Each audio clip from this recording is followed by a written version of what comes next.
Hi, and welcome to this week's From the Vault episode from the Magdalen House podcast. The Magdalen House is a recovery community for alcoholic women, known affectionately by many as Maggies. We are a 501c3 nonprofit organization based in Dallas, Texas. In our From the Vault episodes, we share past podcast releases from our 4 podcast series: Recover Ed, Studying the Steps, Recovered Interviews with Alcoholic Women, and Hope for the Family. Our podcast aim to connect, inspire, and educate alcoholic women, loved ones, and the community to the Magdalen House and the services we offer. We're so glad you're here. Thanks for listening. Welcome everyone to Interview with a Recovered Drunk. Teresa, yay, is our guest today. So I think Alicia is probably the only one who has not been through the house on here. So I don't know if you've ever got to meet Alicia, Teresa, but she's great. The rest of you know Teresa from Social Detox. I've gotten the pleasure of getting to work with her and getting to know her. And I think most of you can probably say that to know her is to love her. So we're so grateful to have you on with us. She was telling me that she was nervous, and what I wanted to tell her was, well, all of these women adore you, so you can probably say nothing wrong. They'll all think it's great. So, and this is the other thing too, is like all of like I think this just goes, all women at Maggie's are just so loving and supportive of one another. Like it's the best. So I will shut up now and just, Teresa, if you can just give us a little bit of background about yourself, what led you to getting sober. So yes, I am nervous, so just bear with me. What led me to getting sober? Just a little bit about me, and I'm not going to go into a lot. I don't like to go into a lot of my drunk-a-log because my recovery is where the freedom has come in, but I have the best parents in the whole world. It was kind of like Leave It to Beaver. You guys probably aren't old enough to know about that, but they didn't drink.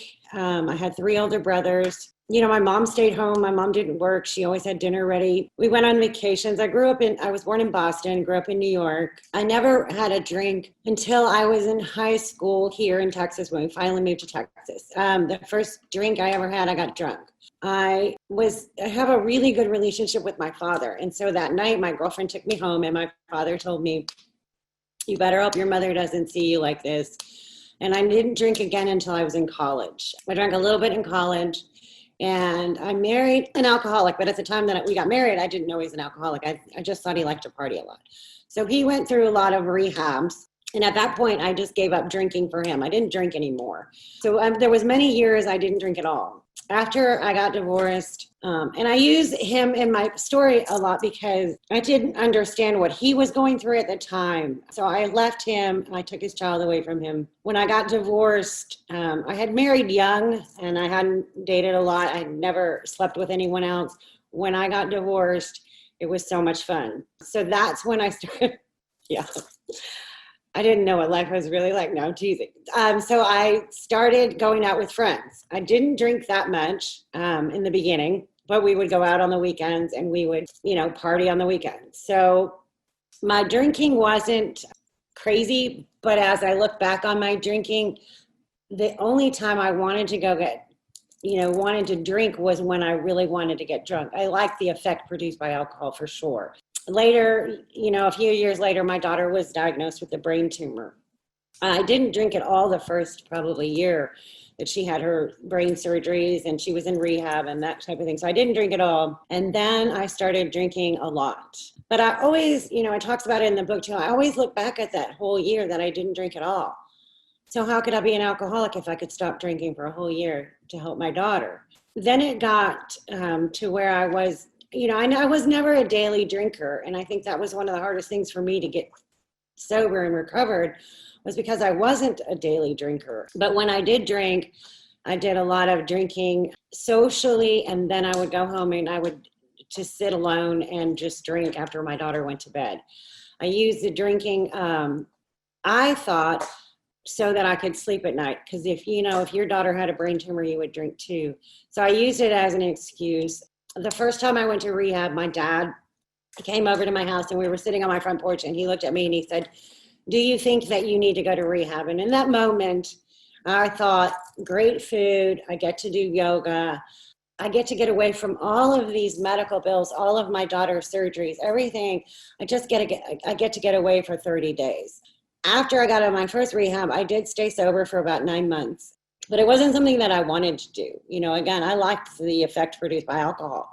So then I started hiding it from all my family and friends. I wouldn't drink out in public. I wouldn't drink anyway, but I would drink at home and I would drink alone. When it talks about hiding the alcohol, I would hide it from my daughter. I would hide it from myself. My daughter's had about 3 brain surgeries, but it was probably after her 3rd brain surgery when things started getting really bad.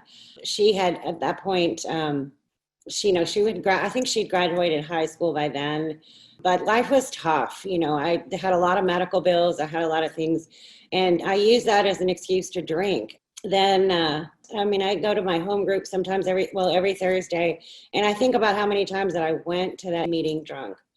I didn't have a solution at all. And my girlfriend, who'd done a lot of volunteering at Maggie's back in the day, she went to that group, and she came to get me one day and took me to Maggie's. And I remember sitting out front of Maggie's and looking at the house and thinking, I'm not going in there. And she said, you are going in there. You're going to get out of, you're going to get out of this car and go in there. And it's the best thing.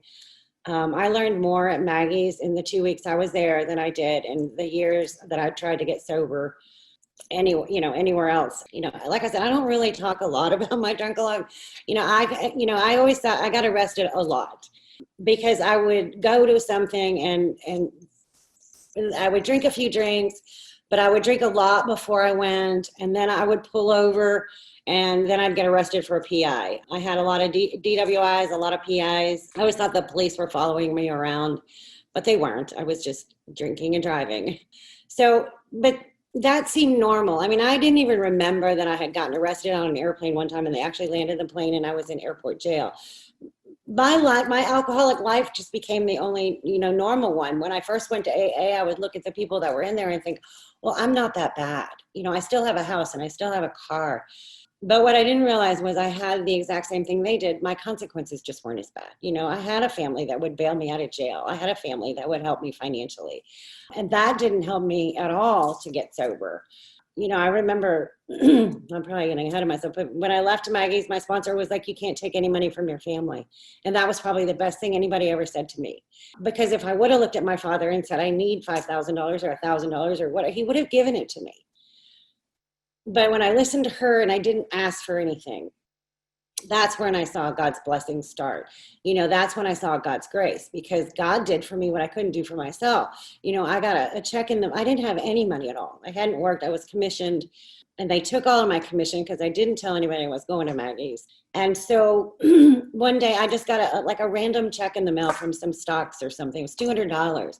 But it was the best $200 I'd ever gotten in my life, because it got me gas money and food that I needed when I had gotten out of Maggie's. So I don't know what else you need to know about my past. It was bad.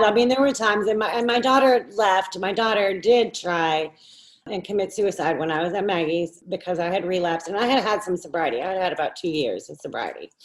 And she was so disappointed and so mad. And she left, and she wouldn't talk to me at all. And those were the times when I remember getting out of Maggie's, and she blocked me from all social media, and her psychiatrist told me not to call her. And I remember that was one of the hardest things I did, was not contact my daughter, not try and, find her or see what she was doing, because I just the only thing I do is pray every single night that, God, let her know that I love her. Put your hands on her and let her know that her mom loves her. And I, I don't like this at all, but I trust you. I trust your plan. And I'm so glad I did, because now she's back living with me. She's, some days I wish she wasn't, but I can't boot her out. But she's here. And, the other, when we did birthday night, she said, I don't have to be scared of my mom anymore. And that hurt so bad, but it also made me feel better, because and it makes me feel better that even in my recovery before, I wasn't recovered, I was just sober. And when I look at step 6 and asking God to remove my character defects, I have to do that now with her. So we do have a good relationship now. No, that was all really good stuff. It's so weird. I didn't know that much about you. I thought that you were like a periodic maybe, because you said you weren't a daily drinker. But I think anyone who goes to AA drunk might be an alcoholic, right? It might be a thing. So I just feel like I learned so much more about you. That's so cool. But I also love how you touched on that piece of not taking any money from your family. I didn't come from a wealthy family, but what I did do was I manipulated and used men to get what I want. And one of the things my sponsor told me is that you can't ask men for anything anymore. And I really think that is such a turning point whenever we really stop using others to meet our needs, right? At least it was for me. So I love that you mentioned that. I will open it up for questions. Does anybody have a question they want to ask? Okay, it's usually like this. People don't feel comfortable asking the first one, so that's okay. I come in prepared. So what do I want to ask you about first? Okay, you kind of touched on it already, but I mean, something that I know about you today is how important the relationship is with your daughter. And I think it's very apparent that you both are very, very close. I did not know that there was a time where you were told not even to contact her. So this question, I would like to know, one, I know if we don't have currently, we have had in the past next step participants who have kids that will not speak to them. And so I would like to know, one, what would you tell them? I would also like to know about the amends that was made to your daughter. And then the third thing I would like to know is the repairing of that relationship and what that looked like. Okay, so what was the first one? It was the what would you tell the women who have kids that won't speak to them? That was really hard for me. My daughter and I have always been close, and her being sick for so many years brought us closer together. When you change your kids' diapers at 12, again, there's such a bond. But when I relapsed, it was so hard on her. And so she wouldn't talk to me. Like I said, she deleted me from every social media. I didn't even know where she was living. And I had to just at that point trust God's plan, not mine. And it was probably, so here I was, I didn't have my daughter, and I had really nothing. I had no money, but that was the turning point of me to be able to trust God's plan. And for me, I could, I prayed about it every single day, probably 2 or 3 times a day. And I told God, I don't like your plan. I don't like this at all, but I trust your plan. So she didn't talk to me for probably 6 months or more. Not a thing. My parents would tell me little snippets about how she was doing, but they, other than that, like I said, I didn't know where she was living or, what was going on with her. But I did pray every night, let her know that I love her, and please, I trust you. And so she called me one day and she said to me, I hear that you're doing, everybody tells me that you're doing so much better. It was sarcastic. And I was like, I am. Do you want to have lunch? And she said, I guess so. And in that moment, she wanted to go to something. I can't even remember what it was. And it was pouring down rain. And it was over near Maggie's. And I lived over Midway and Royal. So it was maybe a 20, 30-minute drive. But it took us over an hour in the car. And God made me make that amends. I wasn't ready. But she wanted that amends from me. She wanted me. And it was that moment was the first time in my life I'd ever been honest with her. When she said, you did this, I said, I probably did. Some of it I don't remember. And I had never been that honest with my child before. she has a brain tumor, she has memory problems, and I would just be, oh, I never did that. And in that moment in that car, all I could say to her was, I probably did do that. And I couldn't say I was sorry, and I couldn't say I would never do it again, but just admitting to her that I had done some of those things was huge. And the amends, and then later on I sat down and did another amends with her. But the hard part with mine, but she doesn't have a good memory. She's lost a lot of her short-term and long-term memory. So there are times even now she'll look at me and she'll want some sort of restitution or want to bring something up. And sometimes I'm like, but honey, we did the amends. But now I just go, you're right. And it took a lot for me to be able to say, you're right, I did those things. And it's taken a long time. She moved back in with me. Her father passed away last year, and she moved back in with me then. And it's just gotten stronger and stronger. But, we have our moments. But, when that old Teresa comes back, gets home from work and wants to tell her, why don't you clean this up? Why don't you do this? Then I look at her and I turn around and I go, who was that biatch? Because I don't ever want to be that person again to her. And I don't want to be that asshole to anybody ever again that I was before. So it's been a long struggle. It's been, but the beauty is, when she said that at birthday night, it hurt so bad, but it felt so good that I could even stand here and let my kid tell the world that I don't have to be scared of my mom anymore. That's huge. Was it like embarrassing? Yeah, it was embarrassing, but it's the truth. She doesn't have to be scared of me anymore. And when I am that asshole, I see it. I see it in myself, and I can apologize to her, and I can, we can work it out right then. I can 10-step or, but I know when I'm being that person. And, the beauty of it is I can be a mom. I can be here for her for forever. I stay sober.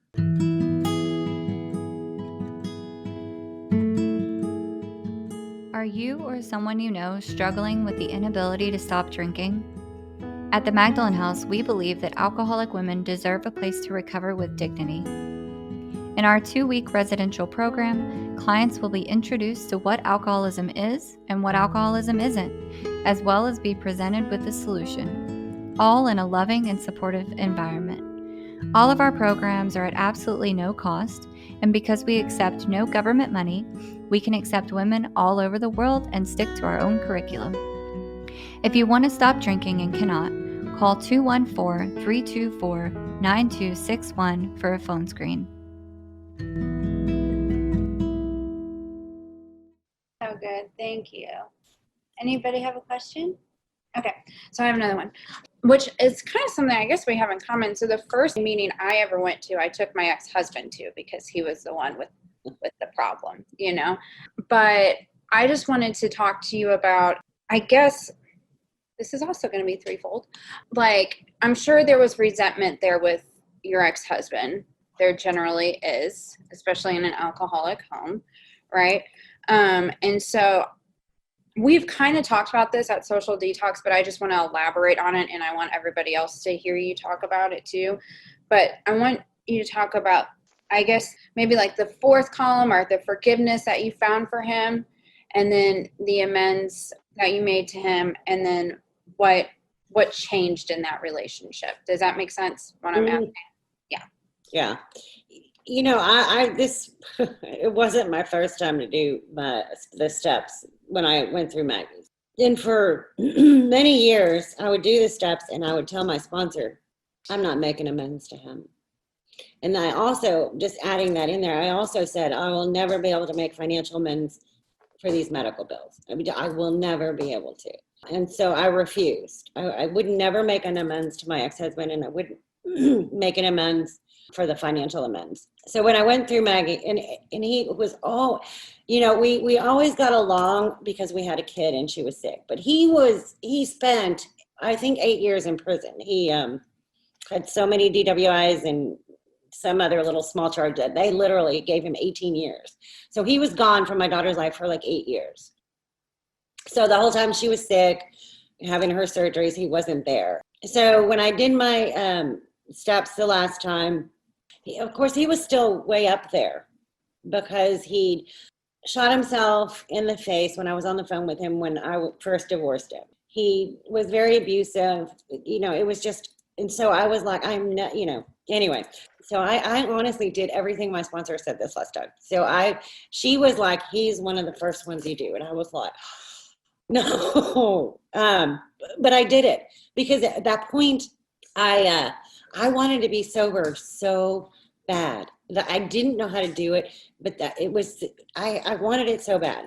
So I went and I did my amends with him. And in that fourth column was what I saw for the first time was what I had done to him. I didn't understand his disease at the time. I had no idea what he was going through. But now, writing out those amends, I did. I knew exactly what he was going through. And how dare I take his child away from him just because he was sick? If I truly believed my step one at that point, that I was sick and I wasn't bad, I had to truly believe that he was sick and not bad. When I was doing step 9 this last time, what I learned was forgiveness. And I don't think I had an ounce of forgiveness in my body before I did my 4th step last time. So I had to learn to forgive him for what he did. And then I had to look at, would I have done what I did if I understood his disease at the time? And I wouldn't have. I wouldn't have taken his kid away. I terminated his parental rights when he was in prison because he hadn't paid child support. There were a lot of things I did that were out of revenge that I wouldn't have done had I understood at that point when I was writing my 4th step. So it was pretty hard for me to look at myself and what I had done to him. So when I made the amends, it was pretty heart-wrenching. And we finally got to be able to have a relationship because we still had a daughter together. I still didn't like him very much, but I could still talk to him on the phone. We could talk about my daughter. He could still come around and see her, because he finally got out of prison when I think she was still in high school. I don't remember exactly. So I got to do, that amends. And last year when he passed away, I got to hold his hand and I got to tell him that his daughter was going to be okay. And that's huge because I would never have been able to do that had I not made amends to him. To be able to be there, my daughter and I did his celebration of life. My daughter and I got to, pick up his whatever from the crematory. So I got to do that with my daughter because I no longer resented this man. And when he was dying, I got to hold his hand and he looked at me and he said, I've had a good life, take care of our kid. And that was huge. Like that's something that I would never have been able to tell him, okay, I'll do that for you, if I had never made those amends to him, if I'd have kept those, not forgiven him, if I was wanting him to forgive me for what I did to him, I had to forgive him for what he did to me. So that was a huge learning experience for me. That was, and that was one of my first amends I had to make. So then I really learned that, oh my gosh, I have to learn how to forgive others if I want them to forgive me. And what I learned in making those amends was I wasn't making amends for me and that person. I was making amends for my relationship with my God, a higher power, like I call it my higher power, God. So I was making those amends for my relationship with God. So no matter what he would have said or what he would have done at that moment, it wouldn't have mattered because I was doing it for God and my relationship with God. So it made it easier to do that amends once I just realized it wouldn't matter. But it turned out, it turned out well. I'm glad I did it. And I don't think I would be sober today if I hadn't have done that amends first.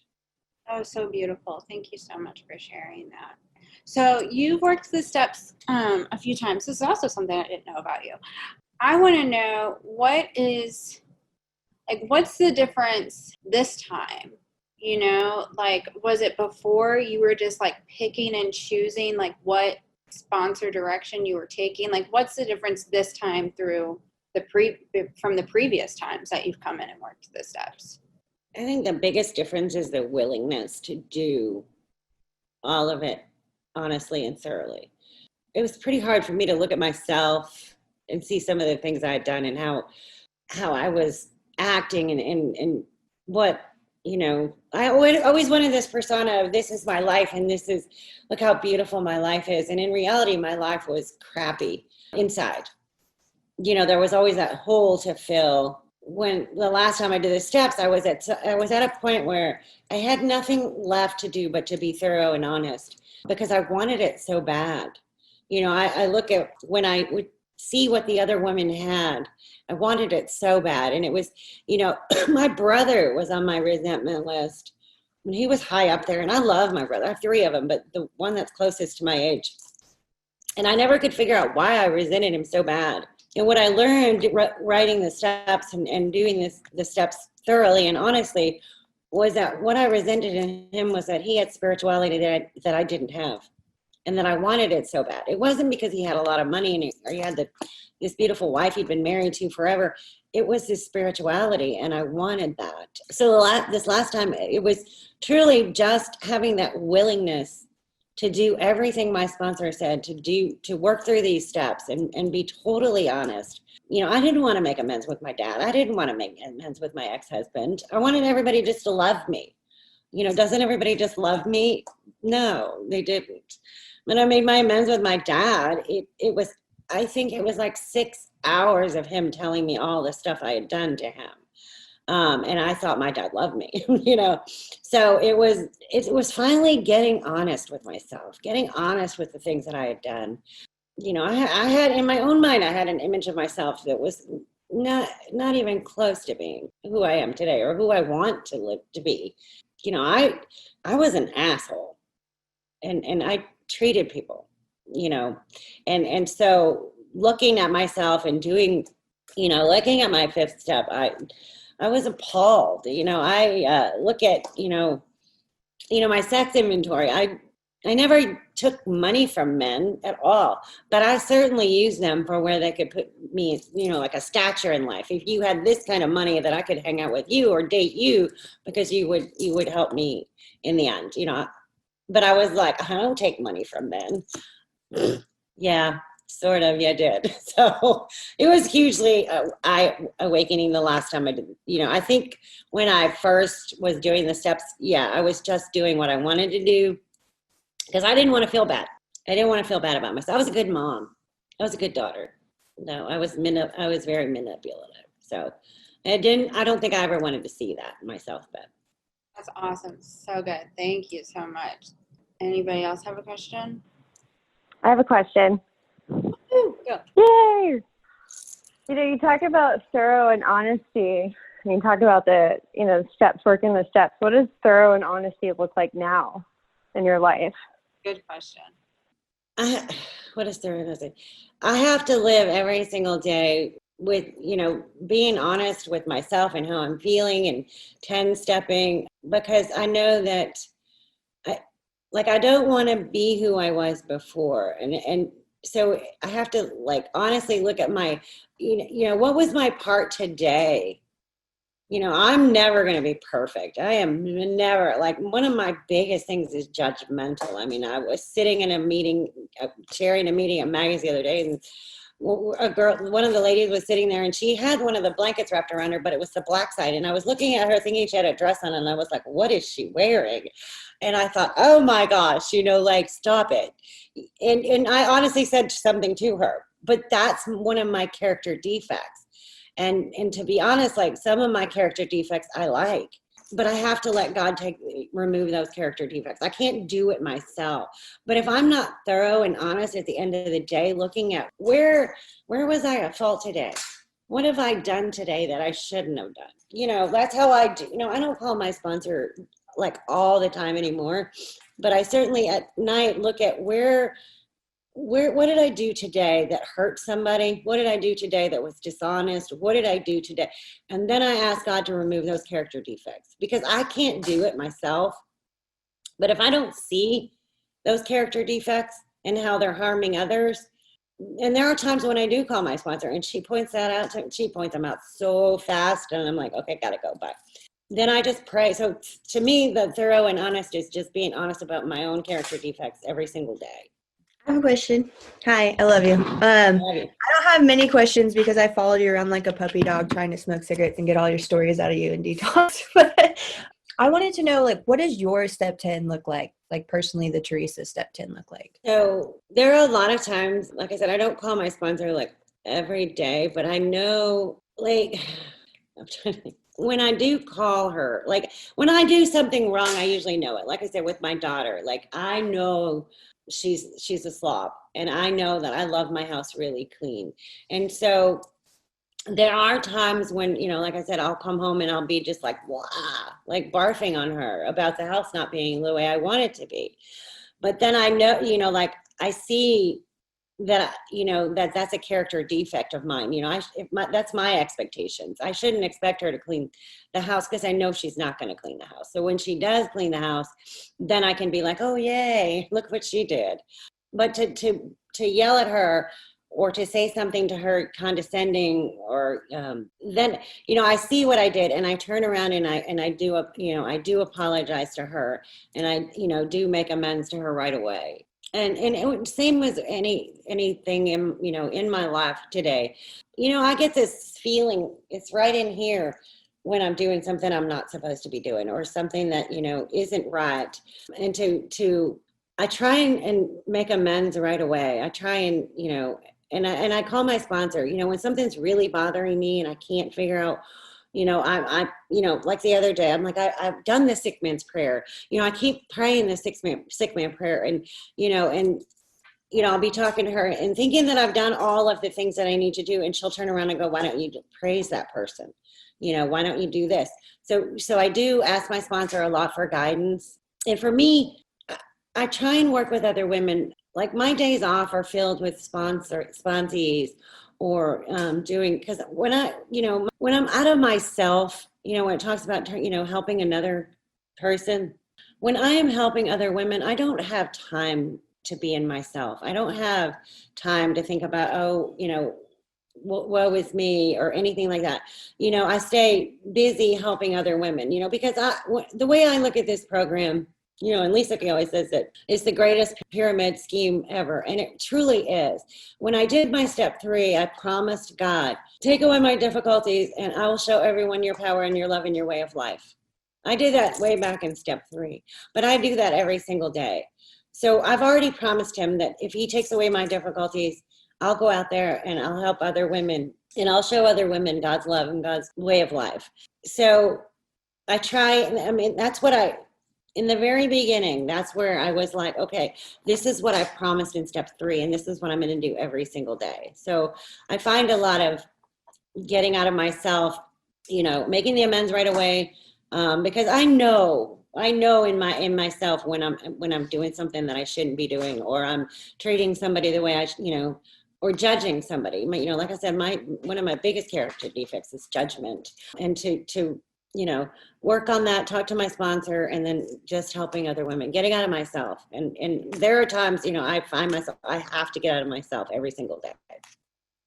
Thank you so much. You kind of went into one of the things that I was going to ask you, and it was about sponsoring. So I know that you sponsor a plethora of women, and so I would just love your insight and anything that you want to tell the women about sponsoring, if you have any cool sponsorship stories or whatever you want to speak on the subject of sponsorship. And if your sponsor, like if it's evolved from whenever you first got sober to now. Sponsoring women is amazing. I have sponsees that have almost as much sobriety as I do. And that's beautiful. I have sponsees that I'm like, I want your spirituality. I carry the message, in the real world. Back in, 6 months ago, I carried the message a lot with my sponsees. I felt like that's what kept me sober in the beginning. I started carrying the message really, really early on. And I had no idea like what I was really doing, but I kept on, and I went with a lot of people that I learned a lot from. And so I felt like that was really huge in my recovery. And so with my sponsees, I get them through the steps pretty quickly. And then we go back and we read the entire book together. And that's